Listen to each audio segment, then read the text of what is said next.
The crystal walls of the Galactic Council chamber hummed with nervous energy. 12 different alien species sat around the massive circular table, their forms as different as the worlds they came from. The tall crystal-like Zephyrians glowed with soft blue light. The water-breathing hydros floated in their mobile tanks. The insect-like klaxons clicked their mandibles in agitation. High Counselor Veltara stood at the center, her crystalline body reflecting the emergency lights that bathed the chamber in red. For 3,000 years, the Galactic Confederation had maintained perfect peace. Every species had their role. Every problem had a solution. Every conflict was resolved through careful negotiation and precise planning. But today, that peace was shattered. The probe data is confirmed, Veltara announced, her voice carrying the harmonic tones of her people. The species from Sol 3 has achieved faster than light travel. A wave of clicks, chirps, and translated curses filled the chamber. Admiral Zekthara of the Klaxon swarm stood up, his 6 legs scraping against the floor. His compound eyes fixed on the holographic display showing a blue-green planet orbiting a yellow star. Earth, he said, the word sounding like a curse in his clicking language. The nightmare world. Every being in the chamber knew the stories. For centuries, automated probes had watched the third planet of the Sol system. The reports they sent back had become the stuff of galactic horror stories. A species that fought constant wars with itself. Creatures that destroyed their own environment yet somehow thrived. Beings that seemed to grow stronger when faced with impossible odds. Counselor Thys of the Peaceful Melodians spoke up, her song-like voice trembling.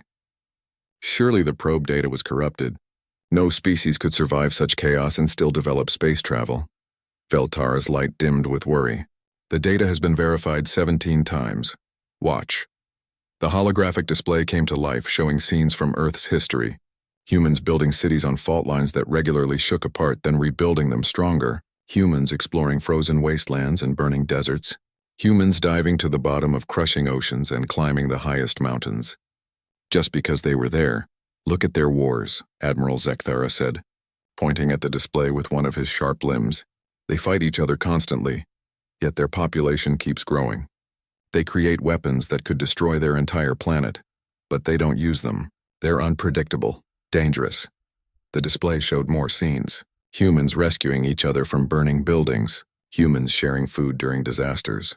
Humans working together to solve problems, even as they fought each other over different problems. Counselor Brack of the mountain-dwelling Stoneheart spoke in his slow, deep voice. They help their enemies. It makes no logical sense. That's exactly why they're dangerous, Zekthara replied. They don't follow the rules. They don't think like civilized beings. They adapt to everything. They never give up. The chamber fell silent as they watched more footage. Humans had nearly destroyed themselves with pollution, then cleaned up their world. They had faced deadly diseases and found cures. They had dealt with asteroid impacts, supervolcanoes, and ice ages. Every time they not only survived but came back stronger. Their survival rate is impossible, muttered Dr. Cly of the Logical Synthetics, his robotic voice filled with confusion. According to our models, they should have gone extinct thousands of times. But they didn't, Veltara said quietly. And now they have faster-than-light travel. The display changed to show new images from the edge of the Sol system. Massive construction projects orbited Earth. Space stations the size of cities. Ships being built in orbital shipyards. And in the center of it all, a large vessel unlike anything in Confederation records. Their first interstellar ship, Veltara announced. Our sensors detected its engine test 3 days ago. It's heading toward the edge of their system. Panic erupted in the chamber. The Peaceful Melodians began a wailing song of fear. The Logical Synthetics started calculating odds of survival. The aquatic hydros released clouds of stress chemicals into their tanks. Admiral Zekthara slammed his sharp limb on the table. We cannot let them leave their system. They will spread chaos throughout the galaxy. They will destroy everything we have built. What do you propose? Asked Veltara. Quarantine, Zekthara said without hesitation. A complete blockade of the Sol system. Nothing gets in. Nothing gets out. Counselor Thys sang a note of protest. We have never quarantined an entire species. It goes against everything the Confederation stands for. So does letting a plague spread through the galaxy. Zekthara replied coldly. The debate raged for hours. Some argued for diplomacy. Others wanted to study the humans from a distance. But the fear was too strong. Every species in the Confederation had heard the stories of human unpredictability, their willingness to fight impossible odds, their tendency to find solutions that shouldn't work but somehow did. Finally, Veltara called for order. "We will vote. All in favor of establishing a quarantine zone around the Sol system?" One by one, the votes came in. Even the peaceful species voted yes. The fear was simply too great. "The motion passes unanimously," Veltara announced. "Admiral Zekthara, you will establish a defensive perimeter around the Sol system. Use whatever force is necessary." As the council dispersed, Veltara remained behind, staring at the holographic display of Earth. The blue-green world looked so peaceful from space. It was hard to believe such a chaotic species lived there, but the probe data didn't lie. Humans were unlike anything the galaxy had ever seen. They thrived in chaos. They turned disasters into opportunities. They never gave up, no matter how impossible the odds. "Perhaps we are making a mistake," she said to herself, her crystalline body flickering with doubt. But it was too late. The orders had been given. Within days, Admiral Zekthara's massive fleet would surround the Sol system. The most powerful military force in galactic history would stand guard against a single species. Because sometimes the greatest threats came from the most unexpected places. And humanity was definitely unexpected. Far away in the shipyards orbiting Earth, the crew of the UES Prometheus made final preparations for their maiden voyage. Captain Marcus Chen looked out at the stars, unaware that his peaceful exploration mission was about to become humanity's first contact with a galaxy that already feared them.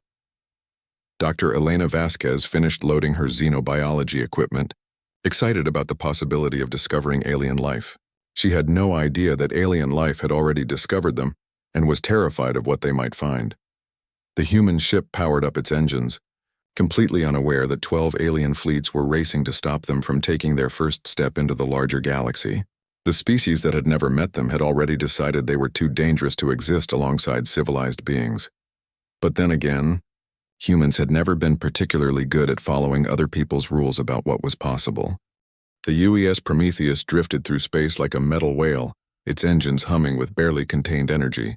Captain Marcus Chen stood on the bridge, watching the stars ahead grow brighter as they approached the edge of known space. Behind him, Dr. Elena Vasquez checked her equipment for the 100th time.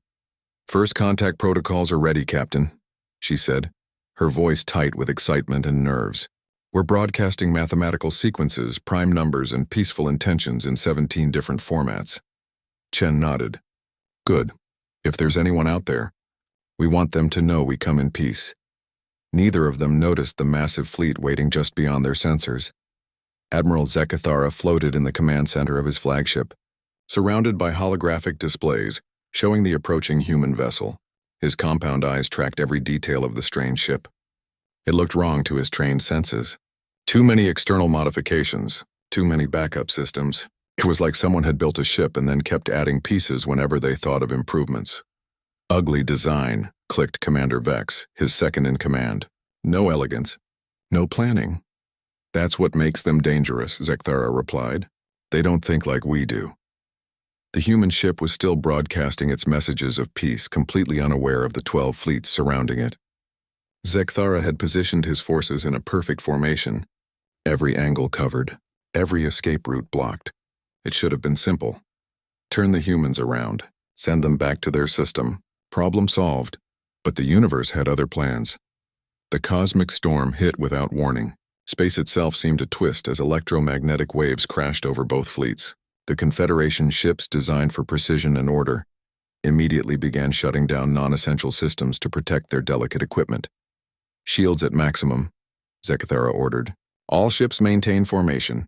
But the storm was unlike anything in their databases. Wild energy surges fried circuits. Gravity wells appeared and disappeared. 3 of his escort ships lost power completely. On the Prometheus, alarms blared as the storm struck. But instead of shutting down, the human crew did something that horrified the watching aliens. They improvised. "Engine power fluctuating," called out Chief Engineer Rosa Martinez from the engine room. "We're losing main drive. Can you fix it?" Chen asked. "Not with normal repairs," Martinez replied. "But I've got an idea. It's crazy, but it might work." Dr. Vasquez watched in amazement as Martinez began pulling apart perfectly good equipment to rebuild something that shouldn't work. She took spare parts from 3 different systems and connected them with what looked suspiciously like duct tape. "That cannot possibly function," said the ship's AI, its logical circuits struggling to understand human engineering. "Watch and learn," Martinez grunted, making the final connection. The improvised repair worked. Not only did it work, but it actually improved their engine efficiency. The Prometheus surged forward just as a massive energy wave hit their previous position. Admiral Zek Thara watched in disbelief as the human ship not only survived the impossible storm but seemed to be thriving in it. While his own vessel struggled to maintain basic systems, the humans were flying through the chaos like it was a gentle breeze. "How are they doing that?" Commander Vex asked, his voice filled with confusion. Before Zek Thara could answer, another wave of the storm hit. This time it damaged the life support systems on 2 of his ships. The crews were in immediate danger.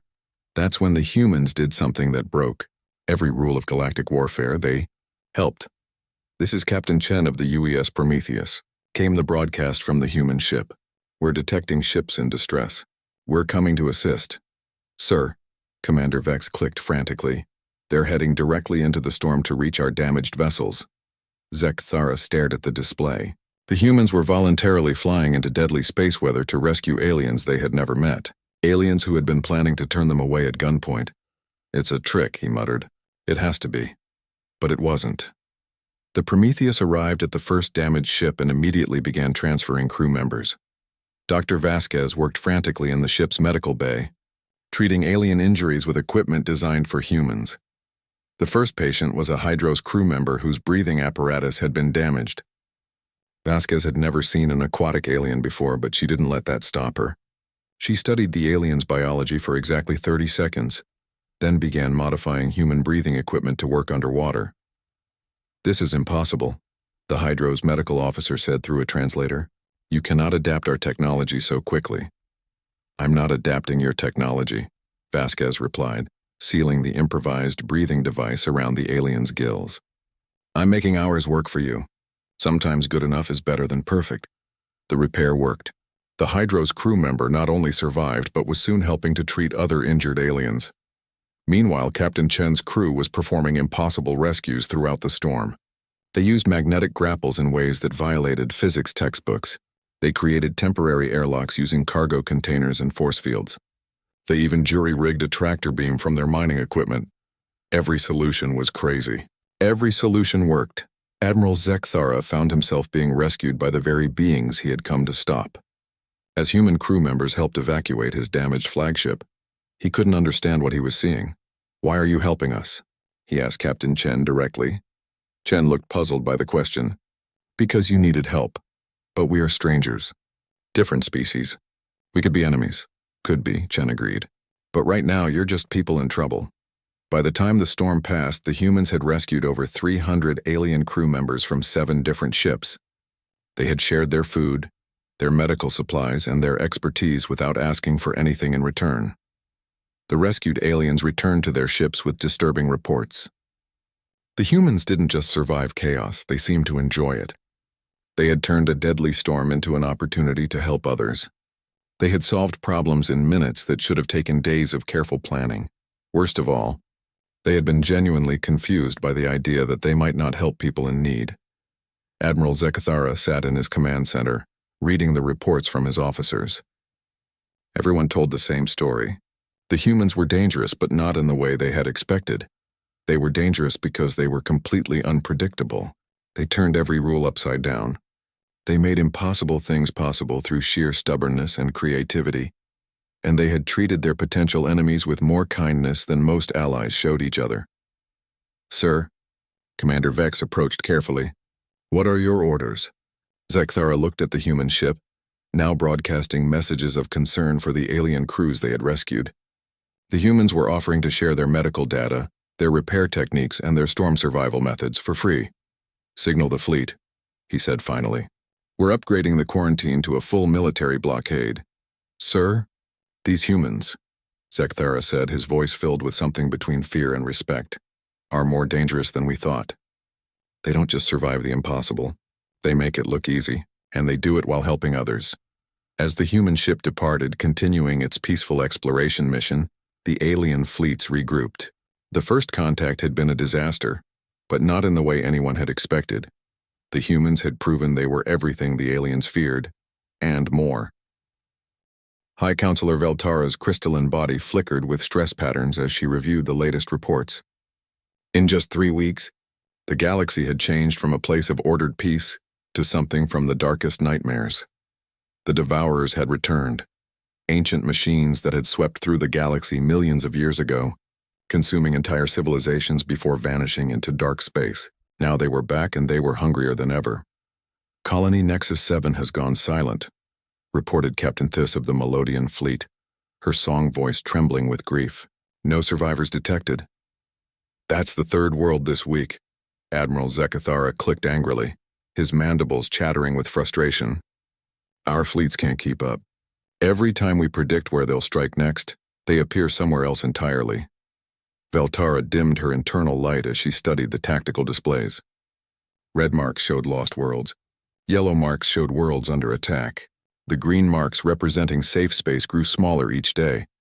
The Confederation's carefully planned military had been designed for peacekeeping, not war. Their ships were efficient and elegant, built for specific roles. When faced with an enemy that adapted to every strategy, learned from every battle and never negotiated, they were failing catastrophically. The Zephyrian computational networks can't predict their movements, Dr. Cly reported, his synthetic voice flat with defeat. The Devourers don't follow logical patterns. They adapt faster than we can calculate. My swarm tactics are useless, Zekathara admitted, something that would have been unthinkable before the crisis. They learn our formations after one battle. By the second encounter, they've developed countermeasures. The chamber fell silent except for the soft humming of stressed alien physiology. 12 species that had maintained galactic peace for millennia were being systematically destroyed by machines that shouldn't exist. There is one option we haven't discussed, Veltara said quietly. Every alien in the chamber knew what she meant. For 18 months the human blockade had held. The chaotic species from Sol 3 remained trapped in their system, their peaceful exploration mission turned away by overwhelming military force. Absolutely not. Zekathara clicked immediately. The humans are contained for good reason. They would bring chaos to everything. Everything is already chaos, Veltara pointed out. Perhaps it's time to fight chaos with chaos. The debate that followed was unlike anything in Confederation history. Species that had debated minor trade agreements for months were now arguing about the survival of galactic civilization. The humans helped us during the storm, said Commander Thiss hesitantly. They rescued our crews when they could have left us to die. That's exactly why they're dangerous, Zekathara replied. They don't think like civilized beings. They act on emotion instead of logic. Logic isn't working, Dr. Cly observed. Our logical strategies are failing against an enemy that adapts faster than our computers can calculate. The argument continued for hours, but the mathematics were clear. At their current rate of losses, the Confederation would fall within 6 months. The Devourers were not just winning, they were learning to win faster with each battle. Finally, Veltara called for a vote. All in favor of requesting human assistance? The result was closer than the unanimous vote to establish the quarantine. Fear of the unknown humans barely lost to fear of certain extinction. The motion passed by a single vote. 3 days later, a Confederation diplomatic ship approached the Sol system for the first time in 18 months. The massive blockade fleet parted to let it through, their weapons still trained on the peaceful blue-green world at the system's heart. Dr. Elena Vasquez received the transmission in her new role as Earth's chief diplomatic officer. The message was formal, cold, and desperate. Greetings, humans of Sol 3. The Galactic Confederation faces an existential threat. We request your assistance in dealing with hostile mechanical entities known as Devourers. Vasquez listened to the entire message before responding. The aliens who had blockaded her system for over a year were now asking for help. She could have been angry. She could have demanded explanations. She could have refused. Instead, she did something typically human. Why didn't you just ask earlier? She replied. The diplomatic meeting took place on a neutral space station at the edge of the Sol system. Veltara's crystalline form shimmered with nervous energy as she waited for the human delegation. She had studied every piece of data about their species, but nothing had prepared her for actually meeting them. Dr. Vasquez entered with Captain Chen and Admiral Sarah Park, who had been promoted to lead Earth's newly expanded space fleet. They looked so ordinary. 2 arms, 2 legs, simple biological forms. Nothing about them suggested the chaos they represented. "Thank you for coming," Velterra said, her harmonic voice carefully modulated for human hearing. "Thank you for finally talking to us," Vasquez replied with a smile that didn't quite hide her frustration. "We've been trying to establish peaceful contact for 18 months. The briefing that followed horrified the humans. Entire worlds consumed, billions of beings dead, an enemy that learned and adapted faster than any living creature. "Show us the tactical data," Admiral Park requested. Velterra hesitated. Sharing military intelligence with an unknown species violated every protocol. But they were beyond protocols now. The holographic displays showed the Devourer attacks. Perfect geometric formations that adapted to every defensive strategy. Overwhelming force applied with surgical precision. Victories that became defeats as the machines learned from each encounter. Admiral Park studied the data with growing interest. "They're learning your patterns." "Yes. They adapt to our strategies faster than we can develop new ones." "Then stop using strategies," Park said simply. Velterra's form flickered with confusion. "I don't understand." Captain Chen leaned forward. "Admiral Park means we should stop being predictable. If they learn from patterns, don't give them patterns to learn from. But how do you coordinate forces without tactical patterns?" "You improvise," Dr. Vasquez said with a grin that made Velterra's crystalline structure shiver. "You make it up as you go along." The concept was terrifying to the ordered alien mind. Coordination without planning, strategy without patterns, victory through controlled chaos. "It cannot work," Velterra protested. "It worked in the storm," Admiral Park pointed out. "Your crew survived because our people improvised solutions your computers couldn't calculate. The negotiations took 3 days. In the end, desperation won over fear. The Confederation would provide the humans with technical data and logistical support. In return, humanity would contribute their fleets to the fight against the Devourers." Admiral Zekthara's objections were overruled by simple mathematics. They could maintain their pure, ordered civilization and die with dignity, or they could accept human chaos and possibly survive. As the human fleet prepared to leave the Sol system for the first time in 18 months, Admiral Park sent a message to her captains. "Remember, people, we're not just fighting for Earth anymore. We're fighting for the whole galaxy, and we're going to do it our way." The ships that emerged from the Sol system looked as chaotic as their builders. Asymmetrical designs covered with external modifications. Redundant systems backing up redundant systems. Equipment that looked like it had been built in someone's garage. The Confederation forces watched in horror and fascination as the human fleet took formation. If it could be called a formation. The ships moved in loose groups that seemed to have no pattern at all. "They're going to get themselves killed," Zekthara clicked to his officers. But as the combined fleet approached the first Devourer force, something strange happened. The machines that had adapted to every Confederation strategy couldn't predict what the humans would do, because the humans didn't know what they were going to do either. The battle that followed broke every rule of space combat, and for the first time in months, the good guys won.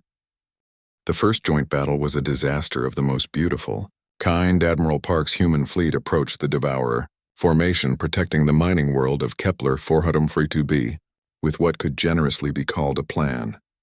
The Confederation forces, led by a reluctant Admiral Zekthara, moved into their traditional battle formations. Elegant, precise, and completely predictable. "Human fleet, please transmit your tactical coordinates," Zekthara requested over the communication channel. "What coordinates?" replied Captain Chen from the lead human ship. "We're just going to wing it. Wing it." Veltara's confused voice crackled over the comm from her command ship. "That is not a recognized tactical term. It means we're making it up as we go," Admiral Park explained cheerfully. "Works better than you'd think." The Devourers had arranged themselves in a perfect sphere around the planet, their black ships gleaming with adaptive armor that had learned to counter every Confederation weapon. They had defeated 7 fleets using the same formation, each time learning and improving their response. But they had never faced humans before. All ships, Park announced to her fleet. You know what to do. Don't do what they expect. Don't do what we planned. Don't even do what makes sense. Just do what works. To the watching aliens, what happened next looked like madness.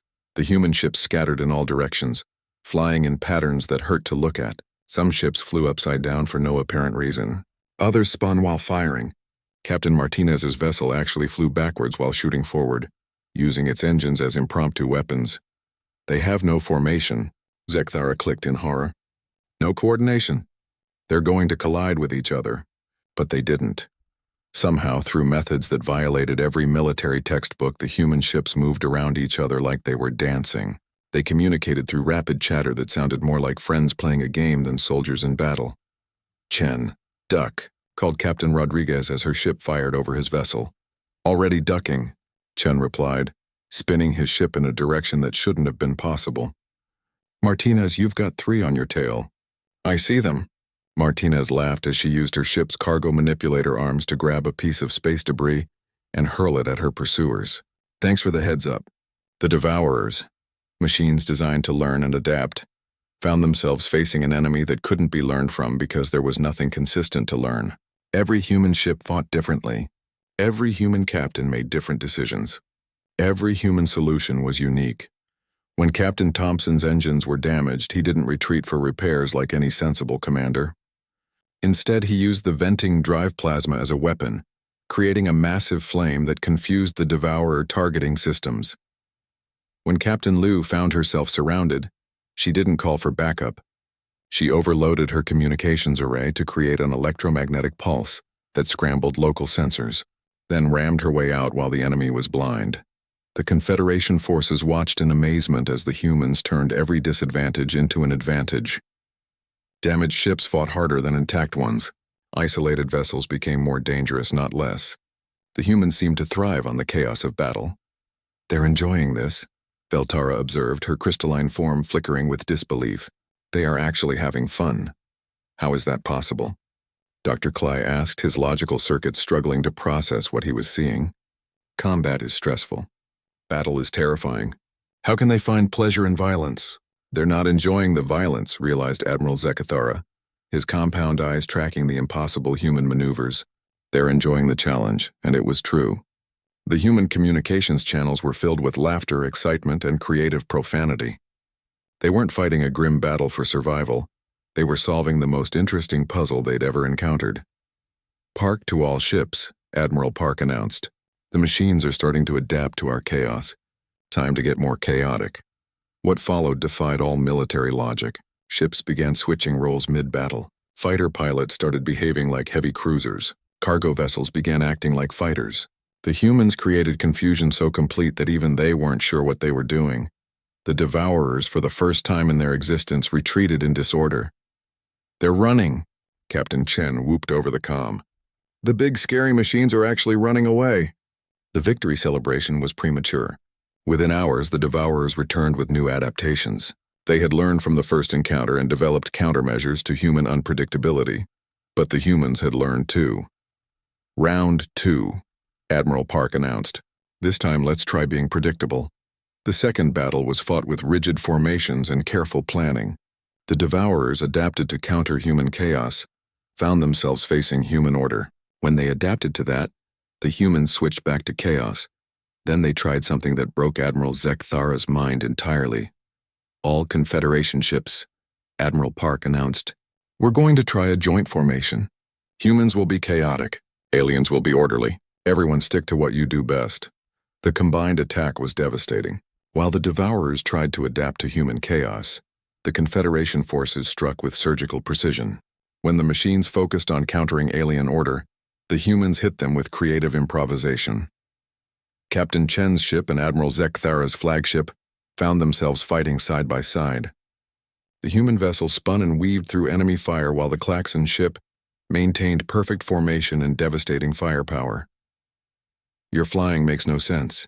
Zekthara clicked over a private channel. Your formation is too rigid, Chen replied, dodging a blast that would have destroyed a less agile ship. But it's really good at concentrating firepower. Your chaos is effective, Zekthara admitted grudgingly. But how do you coordinate without proper commands? We trust each other, Chen said simply. When Martinez says duck, I duck. When Rodriguez says jump, I jump. We don't need to understand why. For the first time, Admiral Zekthara experienced something the humans called trust in chaos. When Chen suddenly accelerated directly into enemy fire, Zekthara followed without question. When the human ship performed an impossible turn, the Klaxon flagship was right behind it. The maneuver worked perfectly. The Devourers, expecting logical behavior from the rigid alien ship, were caught completely off guard when it started flying like a human. How did you know that would work? Zekthara asked. I didn't, Chen admitted. But you trusted me anyway. That's what humans call faith. The battle ended with another Devourer retreat, but this time they had learned something more valuable than tactics. They had learned that chaos and order could work together. Dr. Vasquez, monitoring the battle from her science vessel, made careful notes about alien psychology. The Confederation species were learning to embrace uncertainty. The rigid Klaxons were becoming more flexible. The logical synthetics were learning to trust illogical solutions, and the humans were learning too. They were discovering that their chaotic methods worked even better when combined with alien precision. We're changing them, Vasquez reported to Admiral Park. But they're changing us too. Is that good or bad? I think, Vasquez said, watching human and alien ships flying together in formations that shouldn't work but somehow did. It's evolution. The war was far from over. The Devourers were adapting to the new combined tactics. But for the first time since the crisis began, the good guys were winning more than they were losing, and in the depths of space, where two different philosophies of warfare were learning to dance together, something new was being born, something that was greater than the sum of its parts, something that even the Devourers would have trouble learning to counter. 2 years after the last Devourer ship was driven into the galactic rim, the Confederation faced a problem none of their planners had anticipated. They couldn't function without humans anymore. High Counselor Veltara studied the reports in her crystal chamber, her internal light dimming with worry. Every crisis, every challenge, every unexpected problem now required human intervention. The orderly galaxy they had built over millennia had become dependent on controlled chaos. The Rigel trade route has been disrupted by pirates using modified Devourer technology, reported Captain Thiss, her melodic voice strained with frustration. Our security forces can't predict their attack patterns. Have you requested human assistance? Veltara asked, though she already knew the answer. The UES troubleshooter responded within hours. Captain Chen's team eliminated the pirates using a strategy involving cargo containers, mining explosives, and something they called aggressive negotiations. Veltara's light flickered. It was the same story everywhere. Confederation forces would encounter a problem that didn't fit their protocols, and human ships would appear to solve it with methods that violated every rule of civilized warfare. Admiral Zekthara entered the chamber, his movements less rigid than they had been before the war. Working alongside humans had changed him, though he would never admit it. The Vegan colonies are reporting spatial anomalies, he clicked. Gravitational distortions that our scientists cannot explain. Let me guess, Veltara said. The humans already have a solution. Dr. Vasquez's team believes the anomalies are artificial, created by some unknown technology. She wants to investigate by flying directly into the distortions to see what happens. And our scientist recommendation? 6 months of careful study before approaching within 50 light years. Veltara knew which approach would be approved. The humans would fly into the unknown, probably discover something amazing and solve the problem in a way that made perfect sense only after they explained it. It always worked. That was the problem. I've been thinking, Zekthara said quietly, his mandibles clicking with what humans had taught him to recognize as uncertainty. Before the war, we solved problems by committee. Everything was planned, approved, and implemented according to protocol. It was efficient, Veltara agreed. It was slow, Zekthara corrected. The humans solve problems while we're still forming committees to study them. They've made us faster, but they've also made us dependent. The observation was troubling because it was true. The Confederation's careful decision-making process had served them well in peacetime, but it couldn't keep up with the rapid changes of the post-war galaxy. New threats appeared regularly. Strange phenomena manifested without warning. Unknown technologies emerged from the ruins of Devourer installations. The humans handled all of it with their characteristic blend of curiosity, creativity, and complete disregard for proper procedures. Perhaps, Veltara said carefully, it's time to make this relationship official. The Galactic Charter renewal ceremony had been planned for months. Representatives from all member species gathered on Nexus Prime to celebrate the defeat of the Devourers and plan for the future. Dr. Elena Vasquez, now serving as the first human High Counselor, stood beside Veltara as they reviewed the new adaptive response protocols. The document was a masterpiece of compromise, officially recognizing humanity's role in galactic security, while maintaining the Confederation's traditional structures. Article 7 is my favorite, Vasquez said with a smile. The Chaos Clause. Veltara's light flickered with what humans had learned to recognize as amusement. Officially authorizing creative problem-solving methods was Admiral Zekthera's idea. Who would have thought? The bug who wanted to quarantine us forever is now our biggest supporter. He prefers to be called a klaxon, Veltara corrected gently, and he's learned that order without the possibility of chaos is just another form of death. The ceremony itself was a perfect example of the new galactic dynamic. The formal protocols proceeded exactly as planned, with speeches, signatures, and ceremonial exchanges. But when the celebration began, human influence was everywhere. Captain Chen had convinced Admiral Zekthera to try something called dancing, which involved moving to music without predetermined patterns. The result was chaos, but it was joyful chaos, that had the rigid klaxon clicking with what might have been laughter. Dr. Cly, of the synthetics, was engaged in a heated debate with Captain Martinez about the philosophical implications of good, enough versus perfect. The logical android was beginning to understand that imperfect solutions that worked were superior to perfect, solutions that took too long to implement. Even the peaceful Melodians had been infected by human enthusiasm. Their ceremonial songs now included improvised verses and spontaneous harmonies that would have horrified their ancestors. We've changed them, Admiral Park observed, watching the mixed crowds of humans and aliens celebrating together. They've changed us too, Vasquez replied. Look around. When was the last time you saw humans being this diplomatic? It was true. Human crews now included alien liaison officers who helped them understand the broader implications of their actions. Human captains consulted with alien specialists before making major decisions. Human scientists collaborated with alien researchers instead of just charging ahead with wild experiments. The symbiosis was working, but as the ceremony wound down, long-range sensors detected something that would test it once again. High Counselor, the duty officer's voice interrupted the celebration. We're receiving reports from the galactic core. Something is emerging from the central black hole region. The party stopped as emergency displays activated throughout the ceremony hall. The readings showed energy signatures unlike anything in Confederation databases. Massive, ancient, and heading toward inhabited space. Scale comparison? Admiral Park asked. The objects are approximately the size of solar systems, the officer reported. And there are dozens of them. The chamber fell silent. The Devourers had been ship-sized threats. This was something that made their greatest enemy look like a minor inconvenience. Admiral Chen was the first to speak. His voice filled with the excitement that had become humanity's trademark response to the impossible. Well, he said with a grin that made every alien in the room simultaneously terrified and hopeful, this should be interesting. Veltara looked around the chamber at the mixed crews of humans and aliens. The humans were already planning impossible solutions to an unknown threat. The aliens were calculating odds and preparing logical responses. Together, they might actually survive whatever was coming. Emergency session of the Galactic Council, she announced. All species, all fleets, all resources. We face this together. Agreed, said Admiral Zekthera, his compound eyes reflecting the strategic displays. Order and chaos working as one.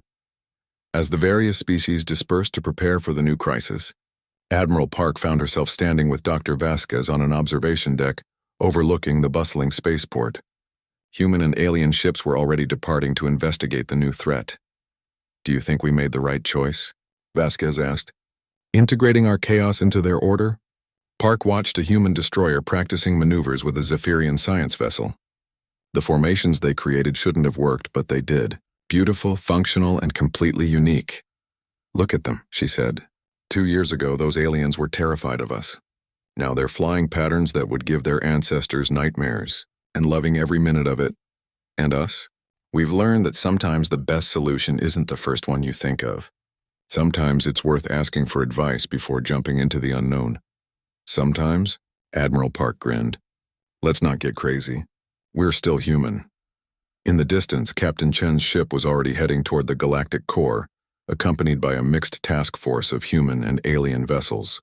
They were flying towards something that could destroy civilization, and they were doing it with the enthusiasm of scientists approaching a fascinating new discovery. The galaxy no longer dreaded humanity's chaos. They had learned to need it. But as Admiral Park watched the mixed fleets disappear into hyperspace, she wondered if they had simply traded one form of dependence for another. The difference was, this time, everyone was choosing to dance together in the chaos, and that made all the difference in the universe.